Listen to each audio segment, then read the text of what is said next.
My husband raised his wine glass under the soft glow of the chandelier. He looked into my eyes, his face unreadable, then said 6 words that sucked every ounce of air from my lungs. "I have a confession to make." He said it in front of our closest friends. In front of candlelight.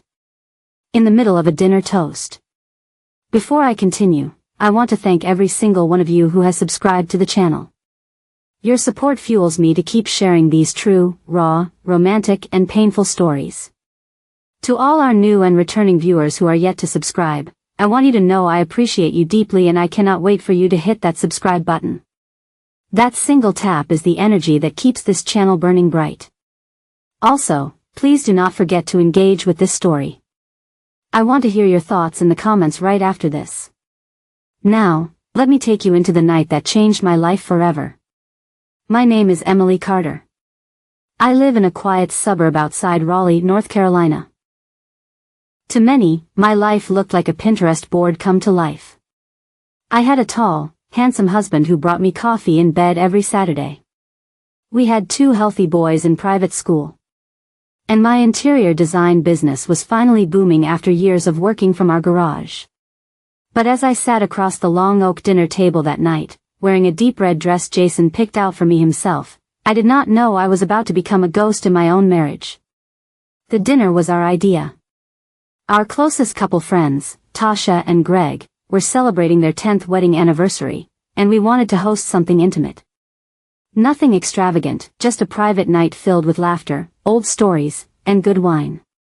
The music was soft jazz, our boys were at my mother's, and the house smelled of rosemary chicken and cinnamon candles. Jason looked absolutely dashing in his navy suit, the one that always brought out the sharpness in his jawline. He laughed easily that night, pouring wine for everyone and charming Tasha like he always did. But I started noticing his hands trembled slightly when he refilled Greg's glass. His eyes darted toward me, then away, like he was preparing for something. At first, I thought he was nervous about something work-related. Maybe a lawsuit? A malpractice issue? I had no idea the bomb he was about to drop would explode right inside our living room, leaving pieces of my soul scattered across the mahogany floor. After dessert, Jason stood up with his wine glass and cleared his throat. The room fell silent. I looked up, smiling, expecting one of his usual heartwarming toasts. He looked right at me. "Emily," he said, voice steady but pale around the edges, "I have a confession to make." The room stiffened. I felt Greg shift beside me. Tasha's hand froze midair with a spoonful of tiramisu. But I kept smiling, like a fool in a red dress. "I am sorry to do this here," Jason continued, "but I cannot keep living a lie. For the past 8 months, I have been having an affair." The words slapped me like cold ocean water. First shock, then denial, then fury, all rolled into a single second.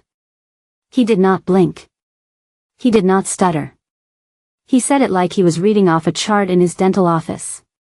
Tasha gasped. Greg looked down at his plate. And I stared at the man I loved more than air itself, trying to understand what he had just done. Everyone was waiting for me to say something. Cry. Yell. Throw my wine at him. But all I could manage was a numb whisper. "With who?" Jason looked down for a moment, then back up. "Amanda. My secretary." It felt like my entire body burst into flames. Amanda. That 26-year-old blonde with fake lashes and legs for days? The one I brought coffee to when I visited the office?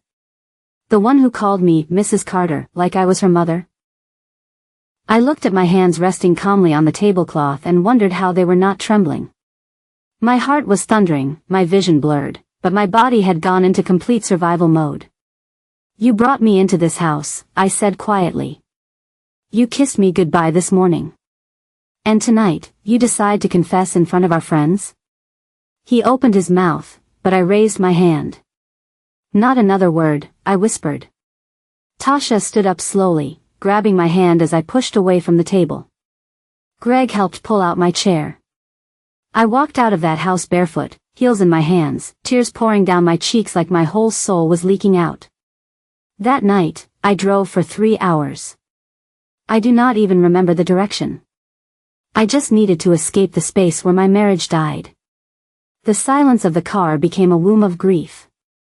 I screamed. I sobbed. I pulled over at a gas station, crouched behind the wheel, and vomited all the wine and betrayal onto the gravel. I checked my phone. 17 missed calls. Jason. Tasha. My mother. And then, one from Amanda. Amanda. She left a voicemail. I should not have listened. But I did. Hi, Emily. I am so sorry. I know this is not the right time, but I just want you to know that I never meant to hurt you.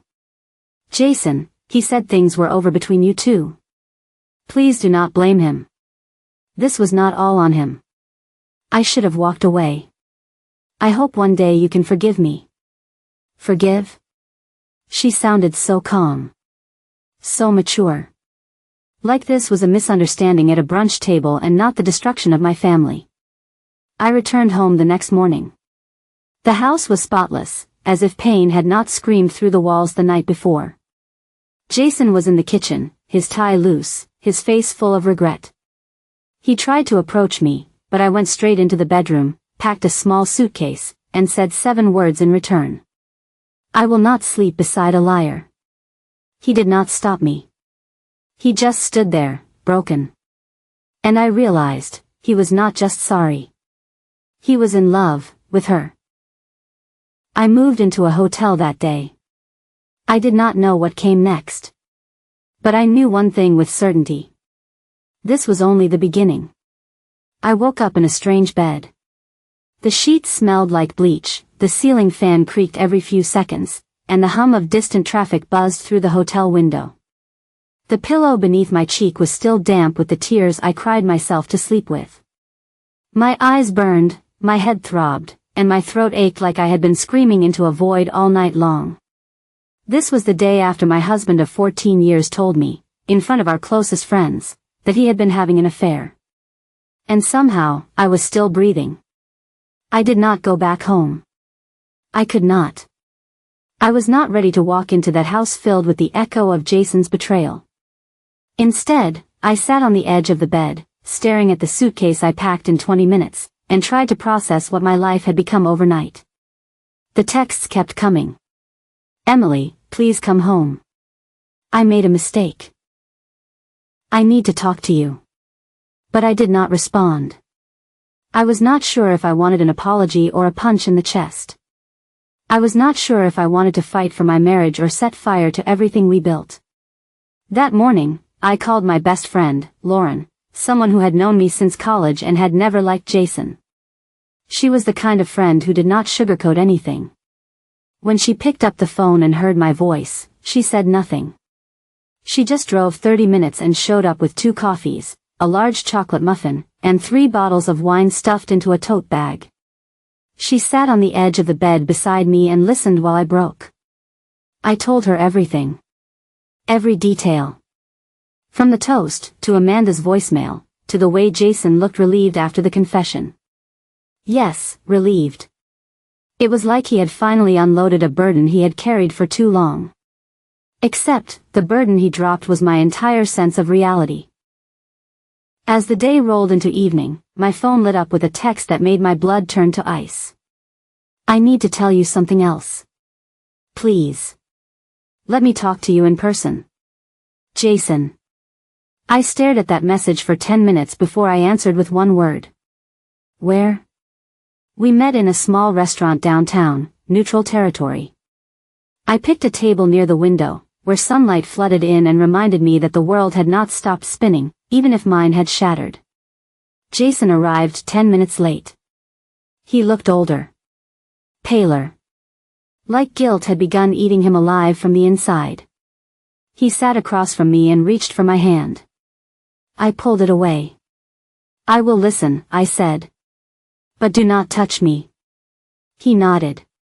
Then came the second wave of confession. I ended it with Amanda 2 weeks ago. That was when I realized I could not keep living like that. I wanted to fix things with you. But, something happened. I narrowed my eyes. She is pregnant, Emily. Time stopped.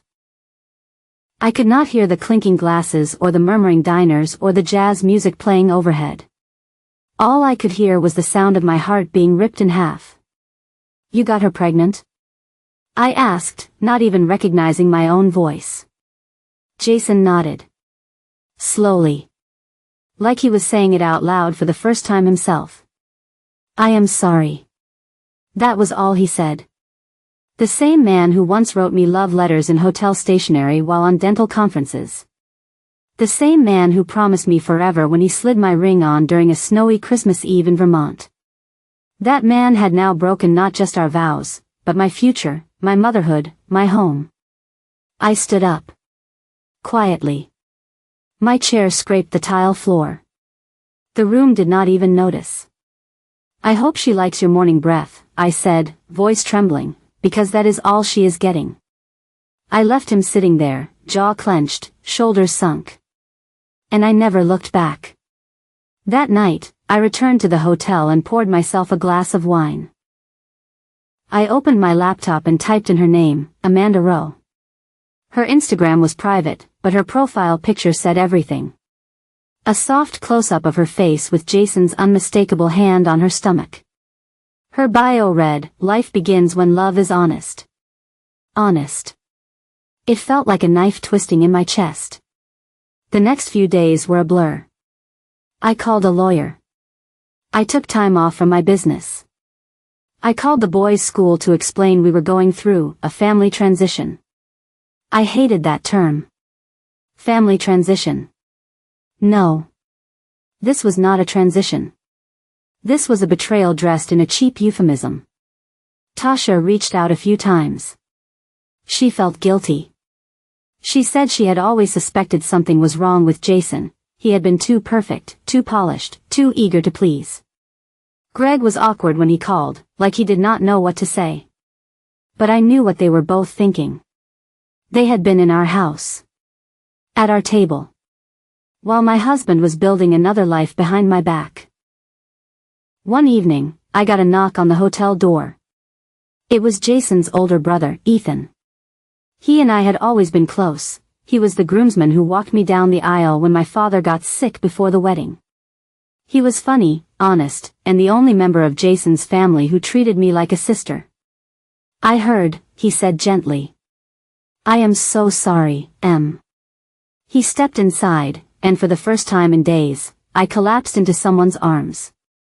Not romantically. Not sexually. But emotionally. Like a woman drowning, clinging to a raft. We talked for hours. He told me Jason had confessed everything to him weeks ago, but swore he had ended it and was going to fix his marriage. Ethan had begged him to come clean before the baby made things worse. He is not the man I thought he was, Ethan said quietly. And you did not deserve any of this. We drank wine. We laughed bitterly. And by midnight, we both knew something had shifted between us. Not lust. Not seduction. But intimacy. The kind that only shared heartbreak can create. The following morning, I walked into my house for the first time since the dinner party. The boys were with my mother. The house was quiet, and everything looked untouched. But on the kitchen table, I found a letter. Jason's handwriting. Emily. If I could take back what I did, I would. But I know I cannot. I do not expect forgiveness, only understanding. Amanda is not a replacement for you. She never will be. I never stopped loving you, I was just too weak to honor what we had. Take everything. The house, the car, the savings. You deserve it. I destroyed us. I destroyed you. I will never forgive myself. Jason. I folded the letter and tucked it into a drawer I never opened again. He could keep his guilt. I had no use for it. That week, I moved back into the house. Not because I forgave him. But because it was mine. I designed it. I painted those walls. I baked cookies for the kids in that oven. That was my home. Not Amanda's. Not Jason's new life. Mine. I changed the locks. I redecorated the bedroom. And I called Ethan. The first time I saw Amanda face to face was not in court or in a heated confrontation, it was at her baby shower. Yes. I was invited. Not directly. One of the guests, a mutual acquaintance from Jason's dental clinic, accidentally included me in a mass text invitation. I stared at the message for 2 whole minutes, baffled. The idea of attending the celebration of my husband's infidelity child would have seemed absurd weeks ago. But by then, I was not the same Emily. Grief had burned the old me to ash. From that ash, something new emerged, cold, measured, and calculating. My body still carried the bruises of betrayal, but my heart had grown sharper. I replied to that text with 3 words, I will come. In the weeks since Jason's confession, I had taken control of every detail of our pending divorce. My lawyer was a pit bull in heels. Danielle Russo, a woman who knew how to tear a man apart with legal paperwork alone. I handed her every receipt, every screenshot, every lie. Jason was not just paying child support. He was paying for the lies he planted. Amanda moved in with him shortly after I returned to the house. I saw them once, walking hand in hand outside the grocery store I used to love.